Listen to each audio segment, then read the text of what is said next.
Caetano Veloso is here. He is one of Brazil's most admired and accomplished singer-songwriters. His rise to fame is closely tied to his country's political and social evolution. During the time, Caetano and others started Tropicalia, a counterculture movement that incorporated elements of Brazilian art, poetry, drama, and music. Despite his relative obscurity in the United States, John Perellas of the New York Times calls him one of the great songwriters of the century. For the first time in his career, he has released an all-English album. It is called A Foreign Sound. He pays tribute to some of the great American songwriters who have influenced him over the years, from Irving Berlin to Kurt Cobain. I am pleased to have him at this table for the first time. Welcome. Great to see you. Great to be here. Let's talk about this first and then your life. A Foreign Sound comes from Bob Dylan? Well, yeah, it's a phrase from It's All Right Ma, a song by Bob Dylan, from his album Bringing It All Back Home, which is my favorite among his. Yeah. But the phrase "a foreign sound" comes from, what's the line? From the song "It's All Right Ma, I'm Only Bleeding." And it says, it's the first refrain of the song. It goes, "So don't fear if you hear a foreign sound to your ear. It's all right, ma, I'm only sighing." Now, is this a foreign sound we're going to hear? I mean, because what's interesting about this is two things. Number one, it's American songs sung by you, but you say it's in the great tradition of all the things you've done in Brazil. Well, yeah. And so how is it different for Americans? I mean, is your interpretation different? Do you look at these songs differently? Yeah, no doubt. It has to be, because it's seen from the outside. American song has been part of our lives all over the world across the 20th century, throughout the 20th century. But still, from each part of the world, you'll have subtly different responses to that presence, which has been a gift, but also something one has had to face in a way, because you have national traditions having a dialogue with this beautiful contribution that came from the United States. So this record is mostly about this dialogue. So it's foreign because those are foreign songs for me, although I've grown up knowing them. With all the artists and with the songwriters and with the composers and the people. Well, and I sound foreign singing them with my accent and my choices. The choices are fascinating. So in Love by Cole Porter, Always by Irving Berlin, Kurt Cobain, Come As You Are, Feelings. That's a funny one. Where does that come from?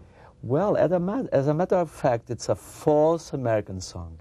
It's Brazilian. Oh, it is Brazilian. It was written by a Brazilian guy. But it was popular in America. Very. Worldwide. It became an international American hit, but it was a fake American song. Love for Sale, Cole Porter, The Man I Love, Gershwin and Gershwin. Yeah. Smoke Gets in Your Eyes, Jerome Kern. Cry Me a River, Arthur Hamilton. Jamaica Farewell. Yeah. Now, did Harry Belafonte sing Harry that? Belafonte. Sang that. Yeah. Nature Boy, Nothing But Flowers, David Byrne. Manhattan, Richard Rodgers. Here's one of the earliest songs I remember, pop songs. Manhattan. Diana by Paul Anka. Yeah. One of the earliest songs I remember. Me too. Because you and I are about the same age. Summertime. Yeah. Gershwin. That's a little Ira bit and George. crazy to record that, but I did. It's All Right Ma, Bob Dylan. Here's one, Love Me Tender. You got everybody here. Body and Soul. If it's Stevie Wonder. Stevie Wonder. If it's Stevie Magic. Wonder too. Something Good, Richard Rodgers. Blue Skies, Irving Berlin. Now, what were you looking for in putting all these songs together? What was the idea? I wanted to respond sincerely to what these songs did to me and to what they did to our sentiment in Brazil, Did you choose this time in particular to release this album, to record this album? Well, As a matter of fact, this is a very old project. I've been postponing it for decades, you know. Why? Because I have always thought, in the end, it's going to be just irrelevant, you know. But for me, it's not. Irrelevant in that one more great artist is singing great American standards. Well, yeah, it's something that everybody has Right, done. right. And I think always, most of the times, better than I can do. Yeah. You know, so that's why I So if you thought can't make it special, don't do it. Well, yeah. But in the end, I thought the thing itself might be a special for me, you know, Yeah. as an experience of, you know, purifying my relationship with these things, you know.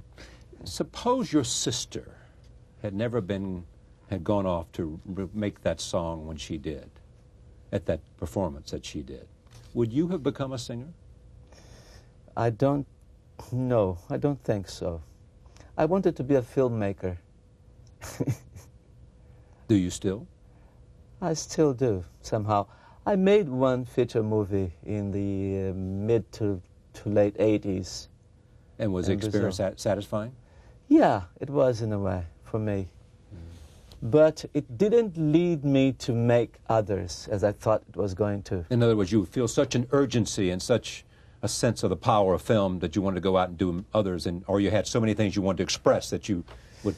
No, the thing is, while I was making it, I was already thinking of many others that I was going to make, because I thought that it was, you know, going easily, and I felt good doing it, you know, being in the set of shooting and everything. But when it was finished and I had to face opinions and, you know, all the post-production things were a little, you know, painful. So it was kind of more difficult than music. So I was not, you know, stimulated to continue that. The music came first before the politics. No doubt. No doubt. No doubt. And the influence was Gilberto and the bossa nova? No doubt. João Gilberto and bossa nova. When I heard João Gilberto for the first time, it was like enlightenment, you know. It was like... What did it say? As a matter of fact, it was just, you know, a lesson on beauty and on taste, you know. It was a lesson of criterion. And that was the most powerful influence? Well, yeah. It was more and less than an influence, because, you know, more than an influence, because it was like an enlightenment. It served for everything. Even if I was not to make, you know, to work with music, that had been, you know, something that would somehow, you know, define my life. Did your music reflect his? Well, yeah. But, you know, my music, I have always found it, in a way, you know, not... I have always thought that it doesn't deserve to say that it has been influenced by João Gilberto, you know. Why is that? Because you know, you must deserve to be influenced by some people, you know. You must make some things that allow you to say... It's not easy for a person, you know, to begin to write and say, I'm influenced by Dostoevsky. Because it's just... It's a little bit sort of being, you know... Modesty prevails you not to say, oh, sure, I was influenced by Shakespeare. Yeah, you know. it's a little... You're associating yourself with the people that you have such high esteem for that you don't want to create that's the communication. That's the way I see But João listen, Gilberto. this is from David, your good friend David Byrne. It is amusing to watch North American journalists try to describe Caetano Veloso by analogy and by comparison to local models. The Bob Dylan of Brazil doesn't quite fit, because despite his also being a poetic composer, Caetano's voice and melodic invention are profoundly beautiful, and his arrangements are often radical at the same time. Neil Young doesn't match either, despite the ethereal and wistful similarities. Harmonically, the inventiveness rivals Lennon and McCartney, but perhaps this comparison is unfair because Veloso is still evolving and mutating, and part of that partnership is long gone. Hybrids, Leonard Cohen and Gil Evans, Serge Gainsbourg and Bowie, Stevie Wonder, Cole Porter plus Marvin Gaye. The fact is, there just aren't any parallels. Pretty good by David, don't you think? Yeah, he's a great guy. When did the politics get involved for you and also for Gilberto Gil? Well, it was, in 1964, we were very young, and a coup d'etat came in Brazil. Right. The generals were in power. Yeah, we've been under a military dictatorship for 20 years about. And in 1968, when we had started to become well known in Brazil with our movement that was known as Tropicalia, right. then the hardliners within the military dictatorship made this coup within the coup, and Gilberto Gil and I were put in jail. Right. For how long? For 2 months. Yeah. And then 4 months more of kind of home arrest. And after that, 2.5 years exiled in London, the two of us. At the same time, when you look at Brazil today, you have a rather remarkable political figure in charge, Lula. Yeah. Your friend is now the culture minister, Yeah. Gilberto Gil. Is all well in Brazil? Are you optimistic about where your country is and the place that you're so closely associated with? I wouldn't say I'm optimistic. I'm happy that Gil is there and that he's happy being there. I'm happy that Lula became president, which is in itself a political event, a historical step. Because of his political background. Because of his life background. Right. Because of everything. He's the first president in Brazil that didn't come from the elite. Right. He came from the very poor, Was he a union leader? He became a union leader. He became a worker. He was a very poor child from the Northeast, just like me. Yeah. And then he immigrated to São Paulo, became a worker, and as a worker he became a union leader, and from that to politics, and finally he became president of Brazil, president of the Republic. Here's what's interesting about. Go ahead. What's interesting about him from my standpoint is that on the one hand, with that kind of heritage and with his own sort of very, very, very much seen as a spokesman for poor, a spokesman for social justice. There are two things that are interesting. He is very much an advocate of economic growth and very much an advocate of capitalism. Nowadays, yes, and I think it's pretty wise that he is like that. He has become pretty pragmatic, Pragmatic is a better word than anything. Now, he has become that. Has he lost support from his natural base because of that? Some of it, not entirely.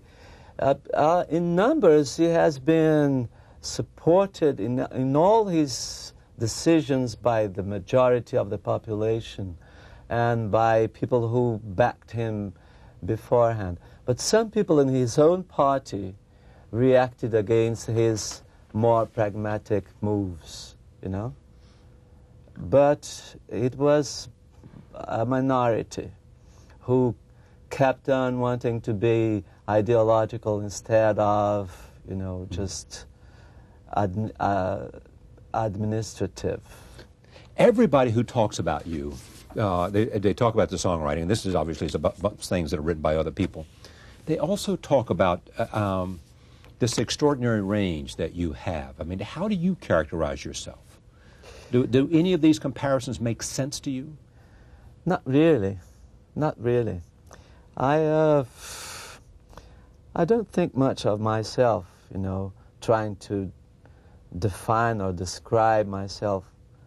I just go on. Go on and do it. Right. I just go on. Create the art and move to the next job. I accept what comes, mostly. Someone said that they thought that these songs in A Foreign Sound were in part a kind of protest against anti-Americanism. Any truth to that? In a way, it could be seen a little bit like that, because nowadays there is this anti-Americanism spread or diffused all over the world, even in Brazil, but in Europe a lot and everywhere, and for many reasons that you know. But I didn't want to, I didn't want to give up making the record now because of that. On the opposite, I felt like doing it more because there is this anti-Americanism feeling to show around. that notwithstanding whatever the politics of the moment, that you Yeah, had this great love for America. Yeah, for the good things that America means. And culture and values and... Yeah, everything. The American Revolution is something, it's a treasure of humanity, The American Revolution is a treasure of all, for all of us. Thank you for coming. Thank you very much. Caetano Veloso, A Foreign Sound. We are pleased that he's going to take some time to record something here in our tiny little studio. I'll say goodbye at this point. Thank you very much for joining us. We'll see you next time.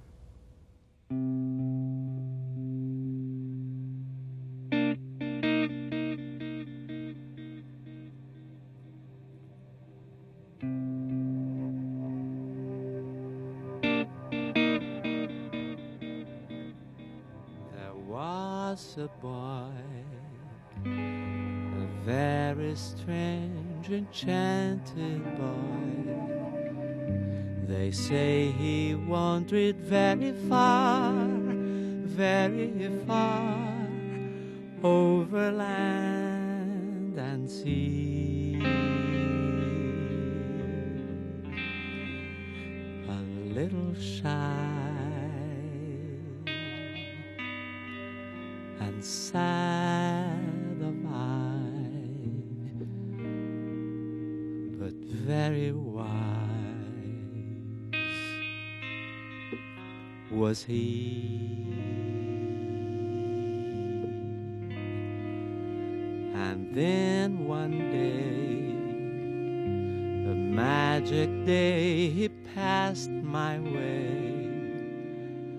And while we spoke of many things, fools and kings, this he said to me: the greatest thing you'll ever learn is just to love and be loved in return.